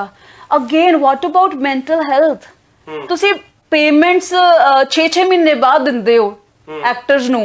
ਮਨਮੀਤ ਗਰੇਵਾਲ ਨੇ ਸੁਸਾਈਡ ਕਰ ਲਈ, ਪ੍ਰੇਕਸ਼ਾ ਮਹਿਤਾ ਨੇ ਸੁਸਾਈਡ ਕਰ ਲਈ, ਉਹਦੇ ਬਾਰੇ ਤਾਂ ਕਿਸੇ ਨੇ ਗੱਲ ਨਹੀਂ ਕੀਤੀ। ਕੋਈ ਬੰਦਾ ਫੇਮਸ ਹੋਊਗਾ, ਪਬਲਿਕ ਫਿਗਰ ਹੋਊਗਾ, ਉਹ ਸੁਸਾਈਡ ਕਰੂਗਾ, ਉਹ ਲਾਈਫ ਨੂੰ ਸੈਕਰੀਫਾਈਸ ਕਰੂਗਾ, ਤਾਂ ਜਾ ਕੇ ਲੋਕੀ ਅਵੇਕਨ ਹੋਊਗੇ। I mean are we waiting for another suicide ਕਿ ਅਸੀਂ ਉਸ ਚੀਜ਼ ਦਾ ਵੇਟ ਕਰ ਰਹੇ ਹਾਂ? ਕੱਲ ਨੂੰ ਜੇ ਮੈਂ ਆਪਣੇ ਆਪ ਨੂੰ ਜਾਂ ਕੁਝ ਮੇਰੇ ਨਾਲ ਹੋ ਜਾਂਦਾ ਤਾਂ ਮੈਂ ਅਗਰ ਕੋਈ ਸੁਸਾਈਡ ਨੋਟ ਲਿਖਦੀ ਤਾਂ ਇਹਨਾਂ ਸਾਰਿਆਂ ਨੂੰ ਕਿਤੇ ਨਾ ਕਿਤੇ ਜ਼ਰੂਰ ਬਲੇਮ ਕਰਦੀ। ਪਰ ਉਸ ਦੌਰ ਚੋਂ ਨਿਕਲੇ ਤੁਸੀਂ, ਫਿਲਮ ਪੋਸਤੀ ਵਰਗੀ ਫਿਲਮ ਕਰਦੇ ਹੋ, ਪੰਜਾਬ ਦੇ ਵਿੱਚ ਇੱਕ ਵੱਡੇ ਕਲਾਕਾਰ ਦੇ ਨਾਲ ਤੁਸੀਂ ਆਉਂਦੇ ਹੋ, ਤਾਂ ਉਹ ਪੋਜ਼ਿਟਿਵਿਟੀ ਵੱਲ ਕਿਵੇਂ ਆਏ? ਕਿਉਂਕਿ ਰਮਨ ਬੜਾ ਲਾਜ਼ਮੀ ਹੈ ਕਿ ਅਸੀਂ ਪੋਜ਼ਿਟਿਵ ਜ਼ਰੂਰ ਕਰਕੇ ਜਾਈਏ। ਬਹੁਤ ਸਾਰੀਆਂ ਕੁੜੀਆਂ ਇਸ ਇੰਟਰਵਿਊ ਤੋਂ ਬਾਅਦ ਇਹ ਮਹਿਸੂਸ ਕਰਨ ਕਿ ਅਸੀਂ ਰਮਨ ਤਰ੍ਹਾਂ ਸਟਰਗਲ ਕਰਕੇ ਬਾਅਦ ਚ ਪੋਜ਼ਿਟਿਵ ਇੱਕ ਗੁੱਡ ਐਂਡ ਵੱਲ ਆਉਣਾ ਹੈ। ਅਸੀਂ ਆਫ ਕੋਰਸ ਇਹ ਮੇਰੀ ਡਿਊਟੀ ਆ। ਪਹਿਲੀ ਗੱਲ ਤਾਂ ਹਰ ਕੁੜੀ ਨਾਲ ਕੰਪਰੋਮਾਈਜ਼ ਦਾ ਆਫਰ ਨਹੀਂ ਹੁੰਦਾ। ਕੰਪਰੋਮਾਈਜ਼ ਦਾ ਆਫਰ ਸਿਰਫ ਉਹ ਮੌਨਸਟਰਸ ਦਿੰਦੇ ਨੇ ਜਿਹੜੇ ਕਿ ਉਹ ਕਹਿੰਦੇ ਨਾ ਇੱਕ ਸ਼ਿਕਾਰੀ, ਉਹ ਪਰਪੈਟਰੇਟਰਸ, ਕਿਉਂਕਿ ਨਾ ਉੱਥੇ ਸਪਲਾਈ ਹੋ ਰਹੀ ਆ ਤਾਂ ਡਿਮਾਂਡ ਹੋ ਰਹੀ ਆ। ਕੁੜੀਆਂ ਨੂੰ ਸਿੱਖਣਾ ਹੋਊਗਾ ਟੂ ਸੇ ਨੋ, ਕੁੜੀਆਂ ਨੂੰ ਆਪਣੀ ਡਿਗਨਿਟੀ ਸੰਭਾਲਣੀ ਪਊਗੀ। ਇੱਥੇ ਕਸੂਰ ਮੈਂ ਕੁੜੀਆਂ ਦਾ ਨਹੀਂ ਕਹਿ ਰਹੀ, ਇੱਥੇ ਕਸੂਰ ਸਾਰੇ ਬੰਦਿਆਂ ਦਾ ਵਾ ਜਿਹੜੇ ਕਿ ਇੰਨੀ ਹਿੰਮਤ ਕਰ ਜਾਂਦੇ ਨੇ, ਕੁੜੀ ਦਾ ਮਿਸਯੂਜ਼ ਕਰ ਜਾਂਦੇ ਨੇ, ਬਿਕਾਜ਼ ਕੁੜੀ ਉਸ ਪੋਜੀਸ਼ਨ ਤੇ ਬਹੁਤ ਹੀ ਕੱਲੀ ਮਹਿਸੂਸ ਕਰ ਰਹੀ ਹੁੰਦੀ ਆ, ਬਹੁਤ ਹੀ ਵਲਨਰੇਬਲ ਹੁੰਦੀ ਆ ਤੇ ਉਹ ਬਹੁਤ ਜ਼ਿਆਦਾ ਹੈਲਪਲੈਸ ਹੁੰਦੀ ਆ। ਉਹ ਲੋਕੀ ਹੈਲਪਲੈਸ ਦਾ ਫਾਇਦਾ ਉਠਾਉਂਦੇ ਆ, ਬਟ ਸਾਰੇ ਨਹੀਂ, ਸਿਰਫ ਕੁਝ। ਉਹ ਤੁਹਾਡੀ ਕਿਸਮਤ ਆ ਉੱਥੇ। ਜੇ ਤੁਹਾਡੀ ਕਿਸਮਤ ਨੇ ਤੁਹਾਡਾ ਸਾਥ ਨਹੀਂ ਦਿੱਤਾ, ਯੂ ਨੈਵਰ ਨੋ। ਬਿਲਕੁਲ ਠੀਕ। ਜੇ ਇੰਡੀਆ ਵਿੱਚ ਅੱਜ ਮੇਰਾ ਰੇਪ ਨਹੀਂ ਹੋਇਆ ਨਾ, ਉਹਦਾ ਮਤਲਬ ਪਤਾ ਕੀ ਆ? ਕਿ ਮੇਰੀ ਕਿਸਮਤ ਚੰਗੀ ਆ। ਇਟਸ ਆਲ ਲੱਕ। ਮੈਂ ਇੱਕ ਚੀਜ਼ ਦਾ ਸਪੈਸ਼ਲ ਥੈਂਕ ਯੂ ਕਹਿਣਾ ਚਾਹੂੰਗੀ ਬਿਕਾਜ਼ ਬਾਲੀਵੁੱਡ ਦੇ ਨਾ ਬਹੁਤ ਵੱਡੇ ਕਾਸਟਿੰਗ ਡਾਇਰੈਕਟਰ ਨੇ, ਮੈਂ ਉਹਨਾਂ ਦਾ ਨਾਮ ਲਵਾਂਗੀ ਬਿਕਾਜ਼ ਮੈਂ ਉਹਨਾਂ ਲੋਕਾਂ ਦਾ ਨਾਮ ਜ਼ਰੂਰ ਲਵਾਂਗੀ ਜਿਹੜੇ ਡਿਜ਼ਰਵ ਕਰਦੇ ਆ, ਹੈ ਨਾ। Mukesh Chhabra is the biggest casting director of Bollywood. I mean ਮੈਨੂੰ ਹਾਸਾ ਆਉਂਦਾ ਕਿ ਜਿਹੜੇ ਚੈਨਲ ਲਈ ਮੈਂ ਇੰਨਾ ਕੀਤਾ, ਜਿਸ ਸ਼ੋਅ ਲਈ ਮੈਂ ਇੰਨਾ ਕੀਤਾ, ਉਹਨਾਂ ਨੇ ਬਿਲਕੁਲ ਮੇਰੇ ਟੈਲੈਂਟ ਨੂੰ ਰੈਕੋਗਨਾਈਜ਼ ਨਹੀਂ ਕੀਤਾ, ਮੈਨੂੰ ਕ੍ਰੈਡਿਟ ਨਹੀਂ ਦਿੱਤਾ। ਬਸ Mukesh Chhabra who was not even known to me, ਉਹਨਾਂ ਨੇ ਮੈਨੂੰ ਮੌਕਾ ਦਿੱਤਾ, ਮੈਨੂੰ ਜਰਸੀ ਫਿਲਮ, ਸ਼ਾਹਿਦ ਕਪੂਰ ਦੀ ਫਿਲਮ ਆ ਰਹੀ ਆ, ਉਹਦੇ ਵਿੱਚ ਕੰਮ ਦਿੱਤਾ। ਤਾਂ ਇਹੋ ਜਿਹੇ ਚੰਗੇ, ਤੁਸੀਂ ਹਿੱਸਾ ਹੋ ਉਸ ਫਿਲਮ ਦਾ? ਹਾਂਜੀ, ਮੈਂ ਉਸ ਫਿਲਮ ਦਾ ਹਿੱਸਾ। ਮੇਰੇ ਉਹਦੀ ਸ਼ੂਟਿੰਗ ਹੋ ਗਈ ਹੈ ਕੰਪਲੀਟ? ਸ਼ੂਟਿੰਗ 70% ਹੋ ਗਈ ਆ। ਤੇ ਮੈਂ ਕਹਿਣਾ ਚਾਹੁੰਦੀ ਆ ਬਿਕਾਜ਼ ਇਹੋ ਜਿਹੇ ਚੰਗੇ ਲੋਕ ਵੀ ਨੇ। ਮਤਲਬ ਅਸੀਂ ਖੁਸ਼ਕਿਸਮਤ ਆ ਕਿ ਰਿਲੀਜ਼ ਤੋਂ ਪਹਿਲਾਂ ਤੁਹਾਡੀ ਇੰਟਰਵਿਊ ਕਰ ਲਈ, ਫਿਰ ਸ਼ਾਇਦ ਤੁਹਾਡੇ ਨਾਲ ਪਤਾ ਨਹੀਂ ਮੌਕਾ ਮਿਲਦਾ ਕਿ ਨਾ ਮਿਲਦਾ। ਨਹੀਂ, ਮੈਂ ਤਾਂ ਪੰਜਾਬ ਦੀ ਆ। I'm like family, your family। ਬਾਕੀ ਮੈਂ ਹੌਸਲਾ ਦੇਣਾ ਚਾਹੁੰਦੀ ਆ ਬਿਕਾਜ਼ ਉਹਨਾਂ ਵਰਗੇ ਲੋਕ ਵੀ ਨੇ ਫਰਿਸ਼ਤੇ ਜਿਹੜੇ ਕਲੀਨ ਵਰਕ ਦਿੰਦੇ ਨੇ। ਬਾਕੀ ਮੌਨਸਟਰਸ ਹਰ ਜਗ੍ਹਾ ਹੁੰਦੇ ਨੇ। ਮੇਰੇ ਖਿਆਲ ਮੈਕਡੋਨਲਡਸ ਦੀ ਐਡ, ਮੈਕਡੋਨਲਡਸ, ਓਲਾ, ਤੇ ਮੈਂ ਲਾਸਟ ਵਿੱਚ ਕਿਹੜੀ ਕੀਤੀ ਸੀਗੀ, ਕੋਟੈਕ, ਉਹਦੀ ਮੈਂ ਰਹਿ ਚੁੱਕੀ ਆ। I have been a brand name to it। ਗਾਣੇ ਵੀ ਕੀਤੇ, ਥੋੜੀ ਜੀ ਕੰਟਰੋਵਰਸੀ ਵੀ ਹੋ ਗਈ ਸੀ ਉਹਦੇ ਤੇ, ਤੂੰ ਮੈਂ ਥੋੜੀ ਹੋ ਗਈ ਸੀ। ਇਹ ਇੱਕ ਫੇਮਸ ਹੋਣ ਦਾ ਪੰਜਾਬ ਦੇ ਵਿੱਚ ਤਰੀਕਾ ਹੈ ਨਵਾਂ, ਜਾਂ ਫਿਰ ਉਹ ਸਪੌਂਟੇਨੀਅਸ ਸੀਗਾ? ਐਕਚੁਅਲੀ ਮੈਨੂੰ ਨਾ Song ਲਈ ਬਹੁਤ ਜ਼ਿਆਦਾ ਕ੍ਰਿਟਿਸਿਜ਼ਮ ਮਿਲਿਆ ਸੀ। Lot of criticism. ਮੈਨੂੰ ਕਹਿ ਰਹੇ ਸੀਗੇ, ਪਹਿਲੀ ਗੱਲ ਤਾਂ ਉਹਨਾਂ ਨੇ ਮੈਨੂੰ ਕਿਹਾ ਕਿ ਤੂੰ ਇਹੋ ਜਿਹੇ ਰੋਲਸ ਕਿਉਂ ਕਰਦੀ ਆ ਜਿਨ੍ਹਾਂ ਦੇ ਵਿੱਚ ਗਨ ਕਲਚਰ ਨੂੰ ਗਲੋਰੀਫਾਈ ਕੀਤਾ ਜਾਂਦਾ ਜਾਂ ਮੋਲੈਸਟੇਸ਼ਨ ਨੂੰ ਗਲੋਰੀਫਾਈ ਕੀਤਾ ਜਾਂਦਾ। ਪਹਿਲੀ ਗੱਲ ਤਾਂ ਜਿਹੜੀ ਤੁਸੀਂ ਸੀਮਾ ਬਿਸਵਾਸ ਜੀ ਦਾ ਨਾਮ ਜਾਣਦੇ ਹੋ, ਬੈਂਡਡ ਕੁਈਨ ਕੀਤੀ ਸੀਗੀ, ਉਹਨਾਂ ਨੇ ਡਾਕੂ ਦਾ ਰੋਲ ਪਲੇ ਕੀਤਾ। ਦੈਟ ਡਸਨਟ ਮੀਨ ਕਿ ਉਹ ਰੀਅਲ ਲਾਈਫ 'ਚ ਡਾਕੂ ਸੀਗੇ। ਲੋਕੀ ਕਹਿੰਦੇ ਆ ਜੋ ਕੁਝ ਨਹੀਂ ਕਰਦਾ, ਜੋ ਕੁਝ ਨਹੀਂ ਬਣ ਸਕਦਾ, ਉਹ ਐਕਟਰ ਬਣ ਜਾਂਦਾ। ਮੈਂ ਕਹਿੰਨੀ ਜੋ ਸਭ ਕੁਝ ਕਰ ਸਕਦਾ, ਜੋ ਸਭ ਕੁਝ ਬਣ ਸਕਦਾ, ਸਿਰਫ ਉਹ ਐਕਟਰ ਬਣ ਸਕਦਾ। there's a difference, ਮੈਂ ਉਹ ਕੀਤਾ। ਬਟ ਕੁਝ ਕੁੜੀਆਂ ਆਈ ਥਿੰਕ ਇੱਕ ਦੂਜੇ ਦੇ ਨਾਲ ਬਹੁਤ ਐਂਟੀ ਫੈਮਿਨਿਸਟ ਹੁੰਦੀਆਂ ਨੇ। ਉਹ ਕੋਈ ਗੱਲ ਨਹੀਂ, ਉਹਨਾਂ ਦੀ ਜਰਨੀ ਆ, ਉਹਨਾਂ ਨੂੰ ਟਾਈਮ ਲੱਗੂਗਾ। ਜਿਨ੍ਹਾਂ ਨੇ ਮੈਨੂੰ ਕਿਹਾ ਕਿ ਆਈ ਵਾਜ਼ ਰੋਂਗ, ਮੈਨੂੰ ਪਤਾ ਮੈਂ ਆਪਣੀ ਜਗ੍ਹਾ ਤੇ ਸਹੀ ਆ। ਆਈ ਥਿੰਕ ਦੇਰ just one thing which is fear, ਜਿਹੜਾ ਸਾਨੂੰ ਰੋਕਦਾ ਅੱਗੇ ਵਧਣ ਤੋਂ। And fear the full form ਇਹ ਹੁੰਦੀ ਹੈ ਕਿ ਫਾਲਸ ਐਵੀਡੈਂਸ ਅਪੀਅਰਿੰਗ ਰੀਅਲ। मतलब कि false आ वो चीज है भी नहीं। like if we talk about coronavirus, everything is based on fear, but वो evidence ही false आ, right? ਤੇ ਉਹ ਮੇਰਾ fear ਵੀ ਉਸ ਟਾਈਮ ਤੇ ਬਹੁਤ ਝੂਠਾ ਸੀਗਾ। ਜਦੋਂ ਮੈਂ ਡਿਪਰੈਸ਼ਨ ਚ ਸੀਗੀ, ਉਹ fear ਵੀ ਬਹੁਤ ਝੂਠਾ ਸੀ, ਉਹ ਐਗਜ਼ਿਸਟ ਹੀ ਨਹੀਂ ਕਰਦਾ because it's all in mind, ਇਹ ਬਿਹਤਰ ਕਿਵੇਂ ਕੀਤੀ ਹੈ ਤੁਸੀਂ? ਮੈਂਟਲ ਹੈਲਥ ਦੀ ਸ਼ੁਰੂਆਤ ਆਪਾਂ ਕੀਤੀ, ਆਪਾਂ ਪੂਰਾ ਇੰਟਰਵਿਊ ਦੇ ਬਾਰੇ ਗੱਲ ਕੀਤੀ, ਲੇਕਿਨ ਇੱਕ ਨੈਗੇਟਿਵ ਤੋਂ ਪੋਜ਼ਿਟਿਵ ਵੱਲ ਕਿਵੇਂ ਆਏ ਹੋ ਤੁਸੀਂ? ਕੀ ਚੀਜ਼ਾਂ, ਫੈਕਟਰਸ ਕਿਹੜੇ ਰਹੇ ਜਿਨ੍ਹਾਂ ਨੇ ਹੈਲਪ ਕੀਤੀ? Okay, first and foremost was that ਮੈਂ ਸਹੀ ਟਾਈਮ ਤੇ ਥੈਰੇਪੀ ਲਿੱਤੀ ਆ। ਮੈਂ ਸਹੀ ਟਾਈਮ ਤੇ ਥੈਰੇਪਿਸਟ ਕੋਲ ਗਈ ਬਿਕਾਜ਼ ਮੇਰੇ ਕੋਲ ਇੱਕ ਪ੍ਰਿਵਿਲੇਜ ਸੀਗਾ। ਮੈਂ ਆਪਣੀ ਨੌਲੇਜ ਯੂਜ਼ ਕੀਤੀ, ਮੈਂ ਆਪਣੀ ਮਾਸਟਰਸ ਕੰਪਲੀਟ ਕੀਤੀ ਕਲੀਨਿਕਲ ਸਾਈਕੋਲੋਜੀ ਵਿੱਚ। ਜਦੋਂ ਮੈਂ ਪੜ੍ਹਦੀ ਸੀਗੀ ਨਾ, ਤੇ ਮੈਂ ਆਪਣੇ ਆਪ ਨੂੰ ਸੈਲਫ ਸਟੱਡੀ ਕਰਦੀ ਸੀ ਬਿਕਾਜ਼ ਸਾਡੇ ਸਾਰਿਆਂ ਕੋਲ ਇੰਨਾ ਤਾਂ ਸਾਨੂੰ ਪਤਾ ਨਾ, ਸਾਡੇ ਕੋਲ ਕਿਤਾਬਾਂ ਨੇ, ਅਸੀਂ ਪੜ੍ਹ ਸਕਦੇ ਹਾਂ। ਤੇ I think we are Sikh people, and not just because we are Sikh, we all are Sikh, ਅਸੀਂ ਸਿੱਖਦੇ ਹਾਂ, we are all students। Education ਦੀ ਕੋਈ ਆ ਨਹੀਂ ਆ ਕਿ ਲਿਮਿਟ ਹੋ ਗਈ ਆ ਤੇ ਇਹਦੀ ਕੋਈ ਏਜ ਲਿਮਿਟ ਆ, ਇਸ ਤੋਂ ਬਾਅਦ ਅਸੀਂ ਐਜੂਕੇਸ਼ਨ ਨਹੀਂ ਕਰ ਸਕਦੇ। ਮੈਂ ਆਪਣੀ ਮਾਸਟਰਸ ਤੁਸੀਂ ਰੋਡਿਸ ਤੋਂ ਬਾਅਦ ਕੀਤੀ? ਮਾਸਟਰਸ 4-5 ਸਾਲ ਬਾਅਦ ਕੀਤੀ। ਮੇਰਾ ਇੰਨਾ ਗੈਪ ਪੈ ਗਿਆ। ਤੇ ਮੈਂ ਪੜ੍ਹਦੇ ਮੈਂ ਥੈਰੇਪਿਸਟ ਕੋਲ ਗਈ। ਮੈਂ ਮੈਡੀਟੇਸ਼ਨ ਸ਼ੁਰੂ ਕਰ ਦਿੱਤੀ, ਵਿਪਾਸਨਾ ਮੈਡੀਟੇਸ਼ਨ, ਤੁਹਾਨੂੰ ਪਤਾ ਹੋਣਾ ਉਹਦੇ ਬਾਰੇ, ਓਲਡੈਸਟ ਮੈਡੀਟੇਸ਼ਨ। ਡਾਈਟ ਚੇਂਜ ਕੀਤੀ, ਬਹੁਤ ਸਾਰੀ ਪਾਲਕ। ਡਾਈਟ ਦਾ ਫਰਕ ਪੈਂਦਾ ਸਾਡੀ ਮੈਂਟਲ ਹੈਲਥ ਤੇ? ਅਰੇ ਬਹੁਤ ਜ਼ਿਆਦਾ ਪੈਂਦਾ, ਬਹੁਤ ਜ਼ਿਆਦਾ। ਕਿਉਂਕਿ ਸਭ ਤੋਂ ਪਹਿਲਾਂ ਜਦੋਂ ਕਿਸੇ ਮੈਡੀਟੇਸ਼ਨ ਪੁਆਇੰਟ ਤੇ ਜਾਓ, ਕਹਿੰਦੇ ਕਿ ਨਾਨ ਵੈਜ ਛੱਡੋ। ਸਭ ਤੋਂ ਪਹਿਲੀ ਗੱਲ ਉਹ ਇਹ ਕਹਿ ਦਿੰਦੇ ਆ ਕਿ ਆਪਣੇ ਆਪ ਨੂੰ ਅੰਦਰੋਂ ਪਿਓਰ ਕਰਕੇ ਆਓ। ਕੀ ਇਹਨਾਂ ਚੀਜ਼ਾਂ ਨਾਲ ਫਰਕ ਪੈਂਦਾ? ਨਹੀਂ, ਜ਼ਰੂਰੀ ਨਹੀਂ। You can have non veg protein ਮਿਲਦਾ। ਆਲਦੋ ਮੈਂ ਕੋਈ ਵੇਗਨ ਨਹੀਂ ਆ, but I appreciate it's you getting protein, have it. ਤਾਂ ਕਿਸ ਤਰ੍ਹਾਂ ਦੀ ਫੂਡ ਹੈਬਿਟਸ ਚੇਂਜ ਦਾ ਮਤਲਬ ਕੀ ਹੁੰਦਾ ਹੈ? ਦੇਖੋ, ਮੈਂ ਤੁਹਾਨੂੰ ਇੱਕ ਸਲਾਹ ਦਊਂਗੀ, ਵੱਧ ਤੋਂ ਵੱਧ ਸਨਲਾਈਟ ਲਿਆ ਕਰੋ। Vitamin D is very good for anxiety and depression. ਮੈਂ ਪਾਲਕ ਇੰਨੀ ਖਾਦੀ ਸੀ, ਮੈਂ ਕਾਰਬੋਹਾਈਡਰੇਟਸ ਇੰਨੇ ਲਿੱਤੇ ਸੀਗੇ, ਮੈਂ ਪਾਣੀ ਬਹੁਤ ਜ਼ਿਆਦਾ ਪੀਂਦੀ ਸੀ। ਹਾਈਡਰੇਸ਼ਨ ਬਹੁਤ ਜ਼ਰੂਰੀ ਆ।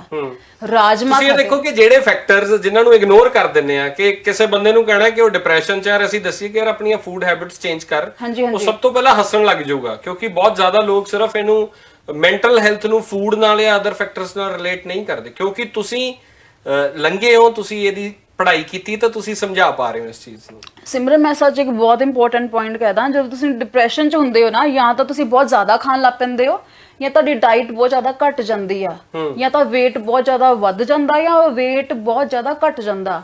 ਉਹਦੇ ਵਿੱਚ ਥੈਰੇਪੀ ਲੈਣੀ ਬਹੁਤ ਜ਼ਰੂਰੀ ਆ। ਦੇਖੋ, ਦਵਾਈਆਂ ਦਾ ਤੁਹਾਡੇ ਬ੍ਰੇਨ ਦਾ ਜਿਹੜਾ ਲੋਚਾ ਨੂੰ ਠੀਕ ਕਰਨਗੀਆਂ ਨਾ, ਬਟ ਥੈਰੇਪੀ ਹੁੰਦੀ ਜਿਹੜੀ ਤੁਹਾਡੇ ਥਾਟਸ ਤੇ ਕੰਮ ਕਰਦੀ, ਜਿਹੜੇ ਤੁਹਾਡੇ ਕੋਰ ਬਿਲੀਫਸ ਤੇ ਕੰਮ ਕਰਦੀ ਆ, ਜਿਹੜੇ ਤੁਹਾਡੇ ਕੀ ਬਿਹੇਵੀਅਰ ਤੇ ਕੰਮ ਕਰਦੀ ਆ, ਇਮੋਸ਼ਨਸ ਤੇ ਕੰਮ ਕਰਦੀ ਆ।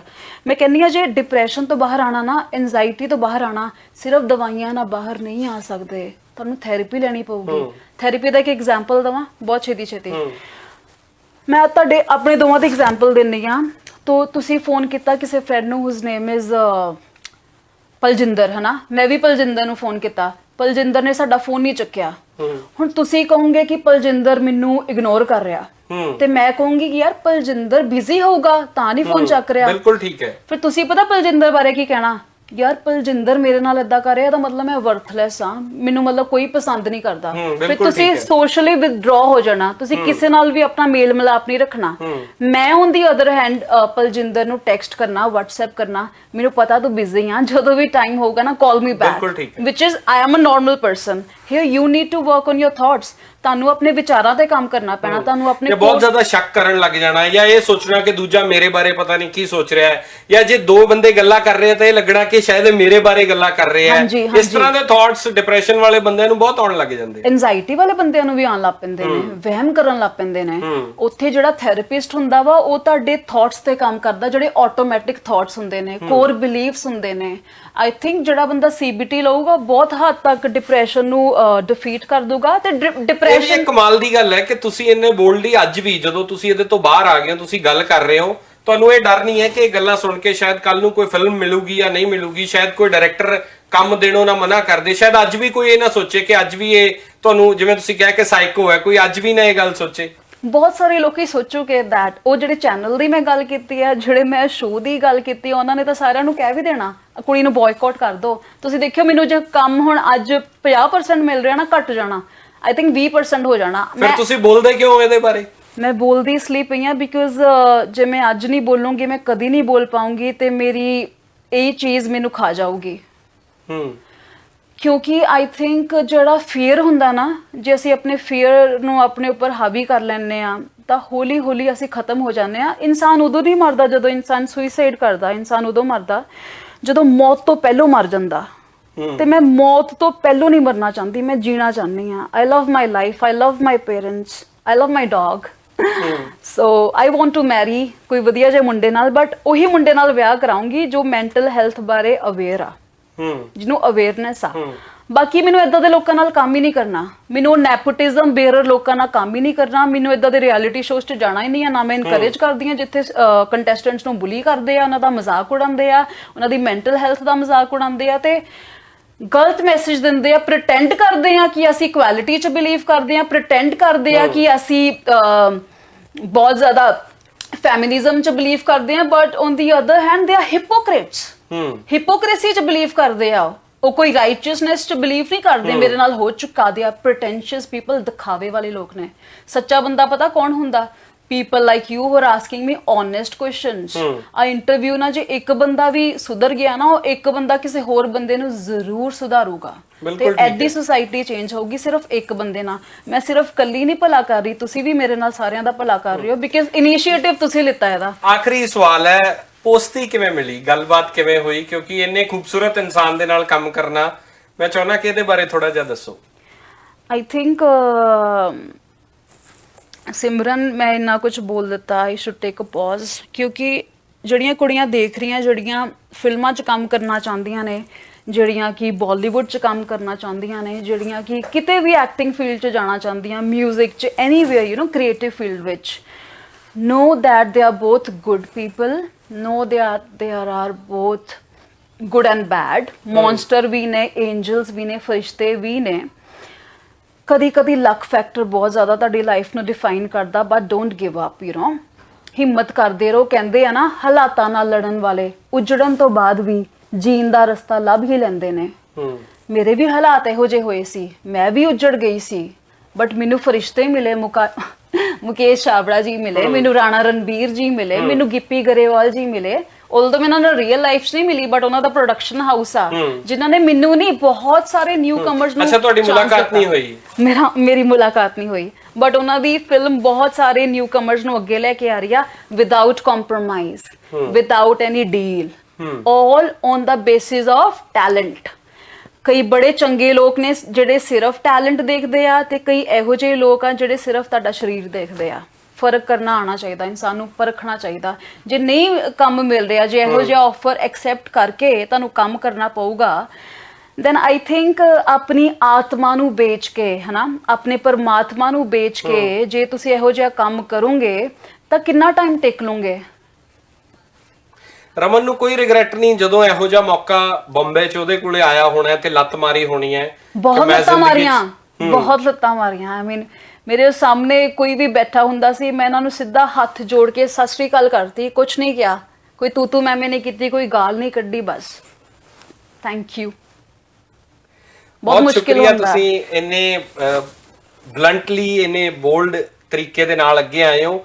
ਆਪਣੇ ਬਾਰੇ ਗੱਲ ਕਰਨਾ ਕਹਿੰਦੇ ਸਭ ਤੋਂ ਔਖਾ ਹੁੰਦਾ। ਤੁਸੀਂ ਕਿਸੇ ਨੂੰ ਭੰਡ ਸਕਦੇ ਹੋ, ਕਿਸੇ ਦੀ ਤਾਰੀਫ ਵੀ ਕਰ ਸਕਦੇ ਹੋ, ਪਰ ਆਪਣੇ ਬਾਰੇ ਅਸੀਂ ਆਸ ਕਰਦੇ ਹਾਂ, ਉਮੀਦ ਕਰਦੇ ਹਾਂ ਕਿ ਤੁਹਾਡਾ ਕੈਰੀਅਰ ਬਹੁਤ ਬੁਲੰਦੀਆਂ ਤੇ ਜਾਵੇ ਔਰ ਇਸੇ ਤਰ੍ਹਾਂ ਇਸੇ ਸਮਾਈਲ ਦੇ ਨਾਲ ਤੁਸੀਂ ਕੰਮ ਕਰਦੇ ਰਹੋ।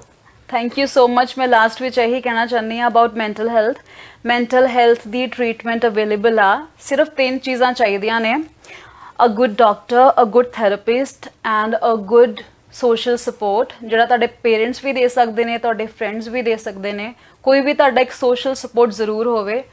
ਤੇ ਇਹ 3 ਚੀਜ਼ਾਂ ਨੇ। ਬਾਕੀ ਮੁਸਕਰਾਉਂਦੇ ਰਹੋ। Depression is all about a state of mind, that's it. ਇੰਨੀ ਵੱਡੀ ਹਵਾ ਬਣਾਉਣ ਦੀ ਲੋੜ ਨਹੀਂ ਆ। Depression is just a state of mind.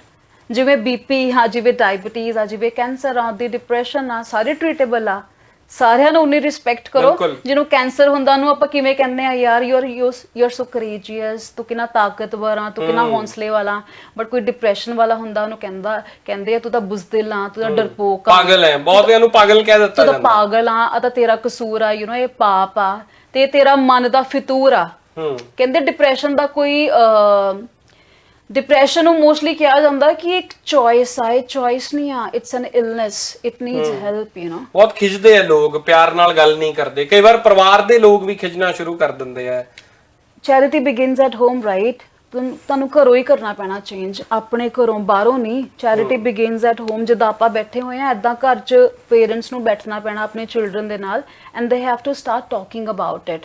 Depression, suicide ਪਤਾ ਕਿਵੇਂ ਖਤਮ ਹੋਗੀ? ਜਦੋਂ ਲੋਕੀ ਇਹਦੇ ਬਾਰੇ ਗੱਲ ਕਰਨਾ ਸ਼ੁਰੂ ਕਰ ਦੋਗੇ in a very healthy way, not in a very unhealthy way. ਹੱਸ ਕੇ, ਇਨ ਅ ਵੈਰੀ ਕੈਜੂਅਲ ਵੇ। ਉਹਨੂੰ ਹਵਾ ਨਹੀਂ ਬਣਾਉਣਾ। It's just a state of mind ਯਾਰ। ਜਿਵੇਂ ਡਾਇਬੀਟੀਜ਼ ਹੋ ਗਈ ਹੁੰਦਾ, ਨਹੀਂ ਤਾਂ ਕੁੱਤਾ ਰੱਖੋ ਇੱਕ, ਉਹ ਬਹੁਤ ਪਿਆਰ ਕਰੂਗਾ ਤੁਹਾਨੂੰ। ਯਾ that is the best therapy. ਬਹੁਤ ਧੰਨਵਾਦ, ਤੁਸੀਂ ਸਮਾਂ ਦਿੱਤਾ। Thank you so much. And so Raman ਦੀ ਜ਼ਿੰਦਗੀ ਤੋਂ ਸਾਨੂੰ ਬਹੁਤ ਸਿੱਖਣ ਦੀ ਲੋੜ ਹੈ। ਸਭ ਤੋਂ ਪਹਿਲਾਂ ਤਾਂ ਇਹ ਹੈ ਕਿ ਕੁੜੀਆਂ ਵਾਸਤੇ ਖਾਸ ਤੌਰ ਕਿ ਬੋਲਣਾ ਸ਼ੁਰੂ ਕਰੋ, ਚੁੱਪ ਨਾ ਰਹੋ। ਚੁੱਪ ਬੰਦੇ ਨੂੰ ਮਾਰ ਦਿੰਦੀ ਹੈ। ਪਰਿਵਾਰ ਨਾਲ ਗੱਲ ਕਰੋ, ਦੋਸਤਾਂ ਨਾਲ ਗੱਲ ਕਰੋ, ਔਰ ਜੇ ਤੁਹਾਡੇ ਆਲੇ ਦੁਆਲੇ ਕੋਈ ਵੀ ਸ਼ਖਸ ਇਹੋ ਜਿਹਾ, ਤੁਹਾਡੀ ਕਲਾਸ 'ਚ, ਕਾਲਜ 'ਚ, ਪਰਿਵਾਰ 'ਚ, ਰਿਸ਼ਤੇਦਾਰੀ 'ਚ, ਨੇੜੇ ਤੇੜੇ ਜੋ ਡਿਪਰੈਸ਼ਨ ਦਾ ਮਰੀਜ਼ ਹੈ, ਤਾਂ ਉਹਦੇ ਤੇ ਖਿਜੋ ਨਾ, ਉਹਦੇ ਨਾਲ ਪਿਆਰ ਕਰੋ, ਪਿਆਰ ਨਾਲ ਗੱਲਬਾਤ ਕਰੋ। ਉਹਨੂੰ ਤੁਹਾਡੀ ਮੁਹੱਬਤ ਦੀ ਤੇ ਥੈਰੇਪੀ ਦੀ ਲੋੜ ਹੈ। ਇਹ ਇੱਕ ਇਲਨੈਸ ਹੈ ਜਿਵੇਂ ਰਮਨ ਨੇ ਦੱਸਿਆ, ਔਰ ਇਹ ਠੀਕ ਹੋ ਸਕਦੀ ਹੈ। ਬੀਪੀ ਤਰ੍ਹਾਂ, ਕੈਂਸਰ ਤਰ੍ਹਾਂ, ਕਿਸੇ ਵੀ ਬਿਮਾਰੀ ਤਰ੍ਹਾਂ ਇਹਨੂੰ ਬਿਮਾਰੀ ਦੇ ਤੌਰ ਤੇ ਲਿਆ ਜਾਵੇ। ਇਸ ਪੇਸ਼ਕਸ਼ 'ਚ ਨਹੀਂ, ਇਜਾਜ਼ਤ ਦਿਓ। ਧੰਨਵਾਦ।